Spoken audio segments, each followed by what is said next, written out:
Life was following a predictable script until the day a thin, cream-colored envelope landed on my doormat. For years, my world had been a carefully constructed fortress of stability. I had a secure job as a junior architect in a reputable firm in my hometown, a city I knew like the back of my hand. My days were a comfortable loop of drafting blueprints, grabbing lunch at the same deli, and spending evenings with family and a close-knit circle of friends I'd known since childhood. It was a good life, a safe life.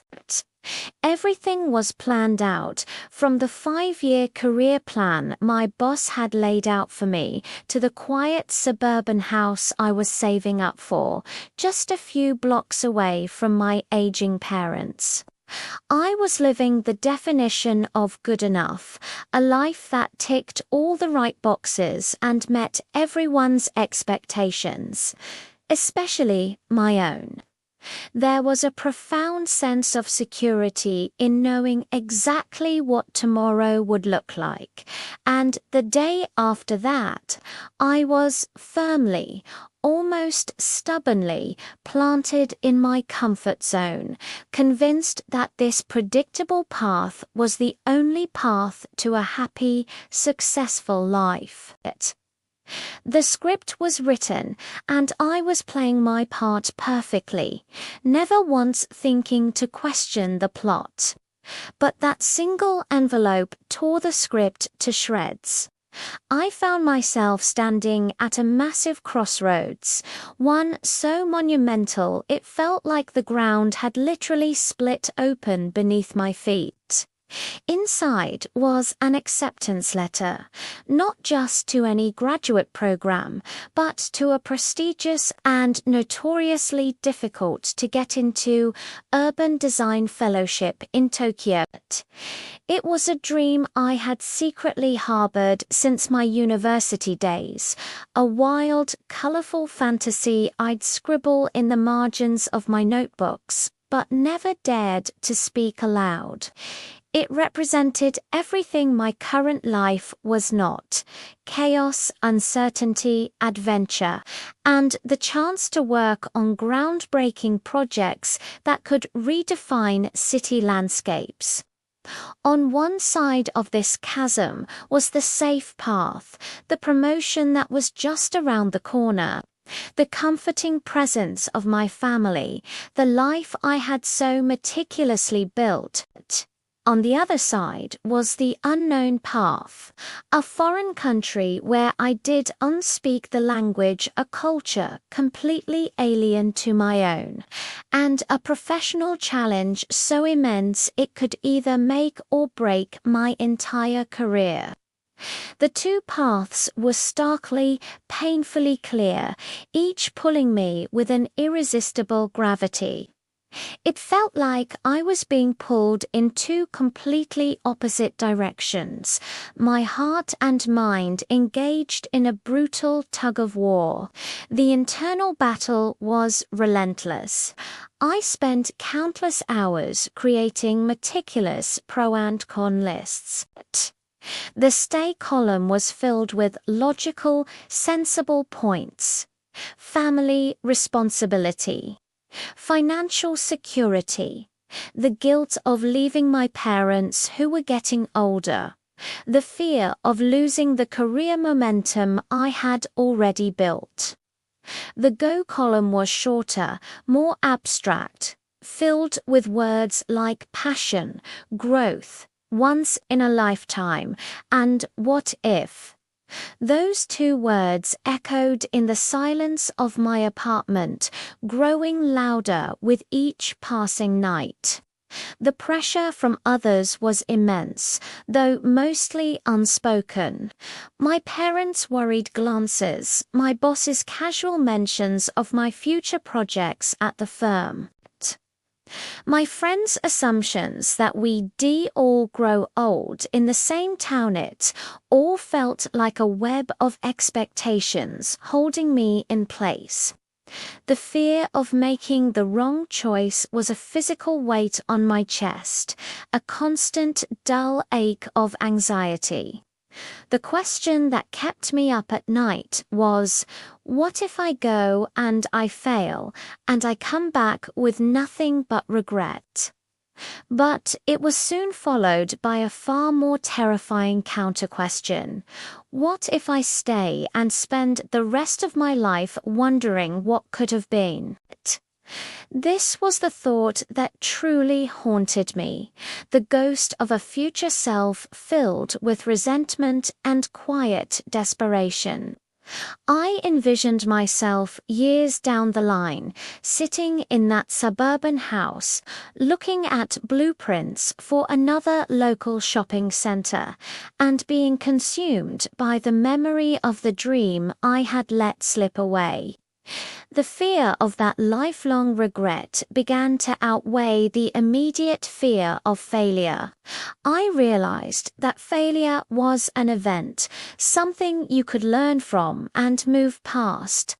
Regret, on the other hand, was a state of being, a permanent shadow that would follow me forever.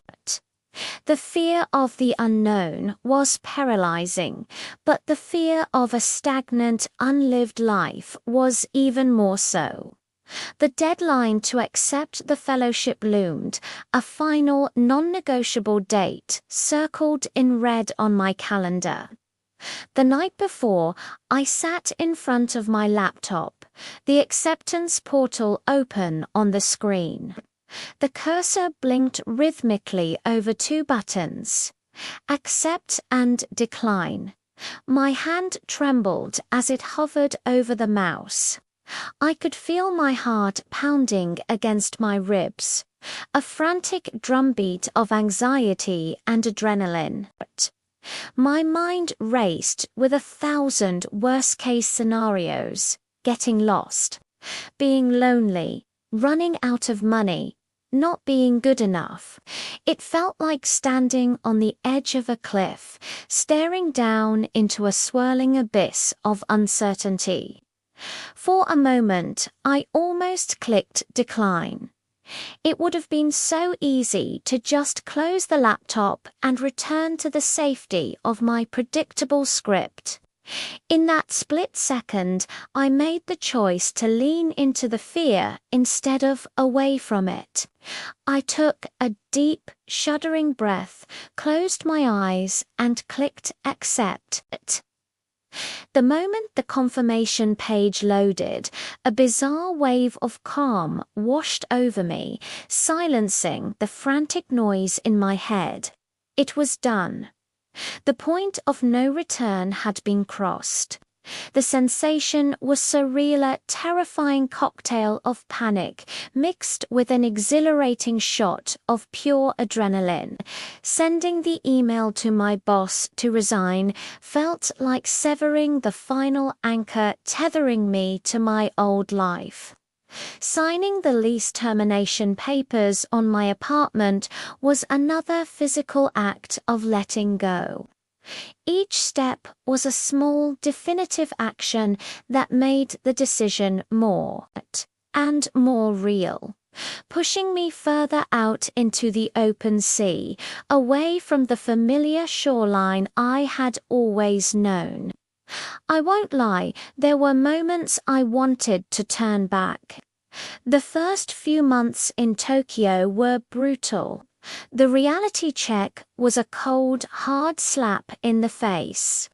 The romantic fantasy of living abroad was quickly replaced by the harsh logistics of navigating a city of 37 million people without speaking a word of Japanese.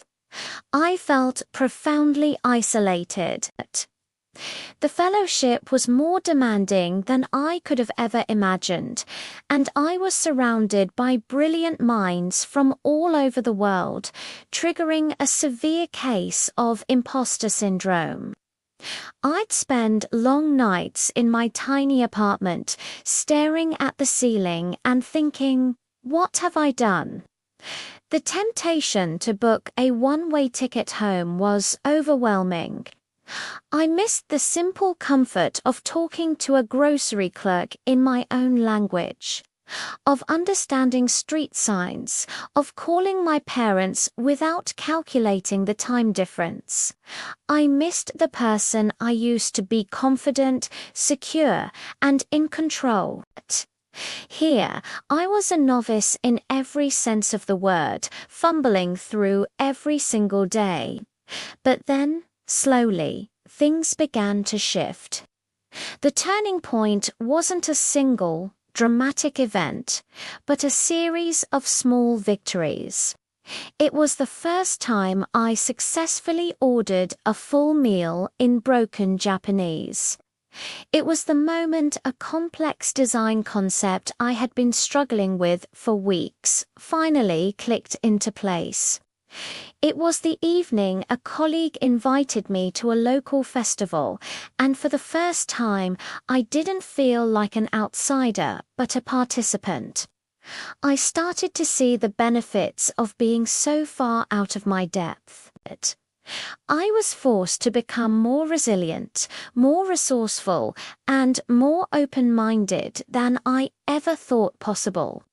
I was learning not just about urban design, but about myself. I was discovering a strength I never knew I possessed, a capacity for adaptation that had lain dormant in the comfort of my old life.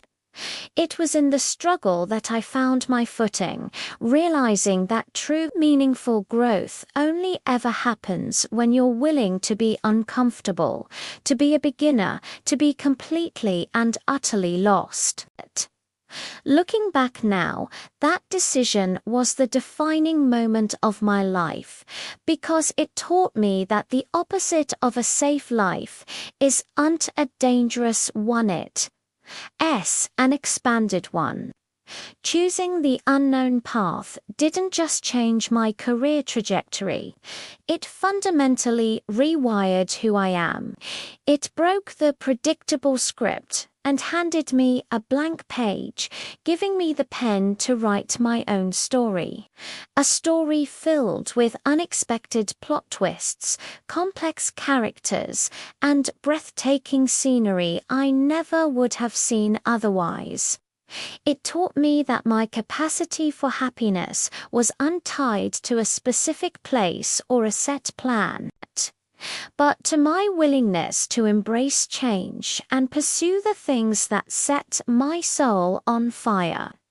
I didn't just build a new career in a new country. I built a new version of myself, one who isn't afraid of the crossroads, but sees them for what they truly are, not a point of decision, but a gateway to a life more vibrant and more authentic than I ever could have imagined.